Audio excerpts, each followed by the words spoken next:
Assalamualaikum warahmatullahi wabarakatuh. Perkenalkan nama saya Nabila Putri, NPM 18.149 dari kelas C. Di sini saya akan mempresentasikan proposal yang berjudul Tanggung Jawab Pelaku Usaha Online Terhadap Pengaduan Konsumen yang Meningkat di Tengah Pandemi, ditinjau dari Undang-Undang Nomor 8 Tahun 1999 tentang Perlindungan Konsumen dan Undang-Undang Nomor 19 Tahun 2016 tentang perubahan atas Undang-Undang Nomor 11 Tahun 2008 tentang Informasi dan Transaksi Elektronik. Yang menjadi latar belakang pemilihan judul tersebut karena saat ini di dunia termasuk di Indonesia sedang mengalami pandemi COVID-19 yang memberikan pengaruh besar di berbagai sektor, salah satunya sektor ekonomi.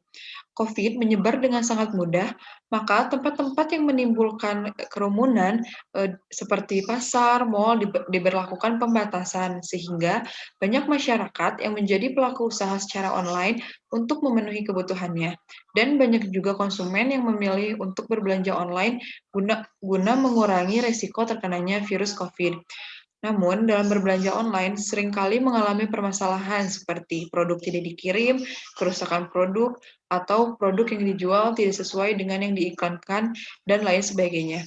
Berdasarkan informasi yang didapat sepanjang tahun 2020 sampai dengan 3 Desember lalu, tercatat 1.220 pengaduan konsumen yang masuk ke Badan Perlindungan Konsumen Nasional. Maka dari itu, masyarakat perlu dilindungi oleh Undang-Undang Nomor 8 Tahun 1999 tentang Perlindungan Konsumen dan Undang-Undang Nomor 19 Tahun 2016 tentang perubahan atas Undang-Undang Nomor 11 Tahun 2008 tentang Informasi dan Transaksi Elektronik. Perumusan masalah.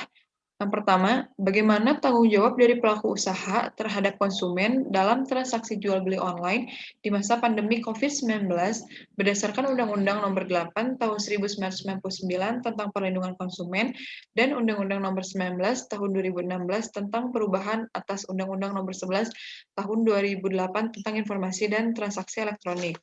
Yang kedua, bagaimana upaya perlindungan hukum bagi konsumen dalam transaksi jual beli online di masa pandemi COVID-19 berdasarkan Undang-Undang Nomor 8 Tahun 1999 tentang Perlindungan Konsumen dan Undang-Undang Nomor 19 Tahun 2016 tentang perubahan atas Undang-Undang Nomor 11 Tahun 2008 tentang Informasi dan Transaksi Elektronik.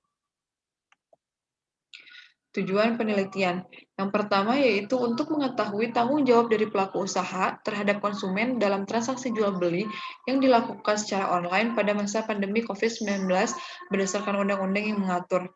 Yang kedua, untuk mengetahui upaya perlindungan hukum bagi konsumen dalam transaksi jual beli yang dilakukan secara online pada masa pandemi COVID-19 berdasarkan undang-undang yang mengatur. Manfaat penelitian. Yang pertama ada kegunaan teoritis. Secara teoritis, penulis berharap penelitian ini memberikan sumbangan pemikiran dalam upaya mengembangkan ilmu hukum mengenai tanggung jawab dari seorang pelaku usaha terhadap konsumen dan upaya perlindungan hukum bagi para konsumen dalam melakukan transaksi jual beli secara online di masa pandemi COVID-19.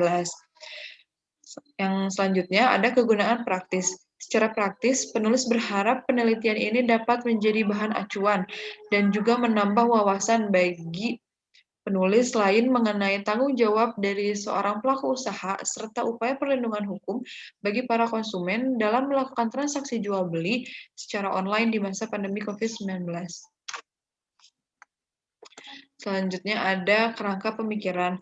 Mohtar Kusumaatmadja berpendapat bahwa hukum berfungsi sebagai alat penggerak dalam suatu pembangunan, di mana dalam suatu perkembangan teknologi yang sangat pesat, maka hukum juga tentunya harus berkembang bersamaan dengan perkembangan teknologi tersebut. Selanjutnya, jual beli online menurut Alimin adalah satu set dinamis teknologi, aplikasi, dan proses bisnis yang menghubungkan perusahaan, konsumen, komunitas tertentu melalui transaksi elektronik dan perdagangan barang, pelayanan, dan informasi yang dilakukan secara elektronik. Dalam Undang-Undang Nomor 8 Tahun 1999 tentang Perlindungan Konsumen menyebutkan bahwa perlindungan konsumen adalah segala upaya yang menjamin adanya kepastian hukum untuk memberi perlindungan kepada konsumen. Selanjutnya, tanggung jawab pelaku usaha dalam Undang-Undang Nomber 8 Tahun 1999 tentang Perlindungan Konsumen, Pasal 19, yaitu mengenai bagaimana tanggung jawab pelaku usaha seperti memberikan ganti rugi atas kerusakan, pencemaran, kerugian konsumen akibat mengkonsumsi atau menggunakan jasa yang dihasilkan dari pedagang tersebut. Namun, ganti rugi atau tanggung jawab tersebut tidak menutup kemungkinan adanya upaya tuntutan pidana. Metodologi penelitian.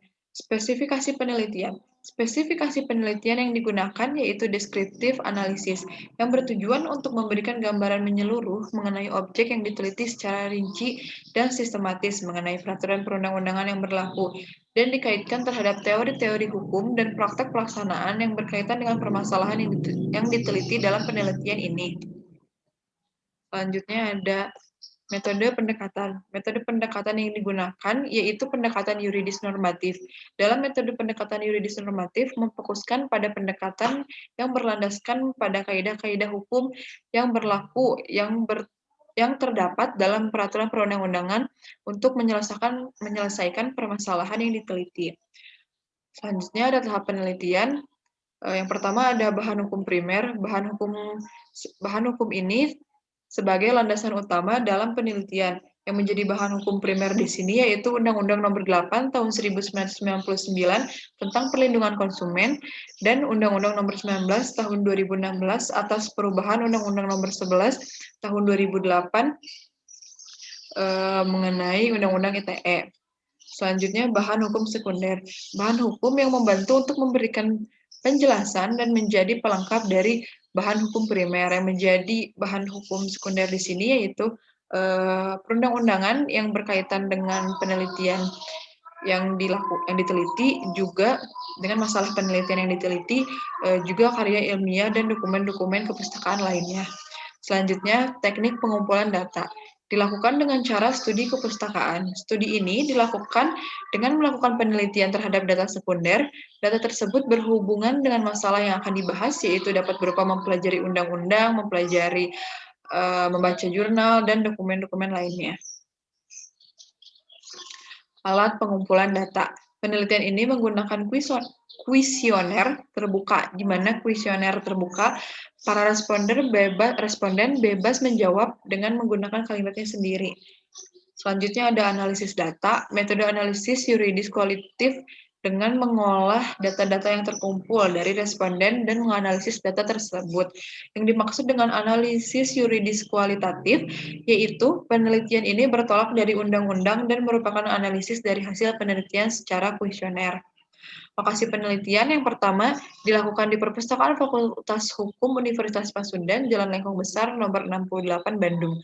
Yang kedua, Perpustakaan Mokhtar Kusumaatmadja, Jalan Dipati Ukur, nomor 35, Lebak Gede, Kota Bandung. Sekian presentasi dari saya, semoga bermanfaat. Terima kasih.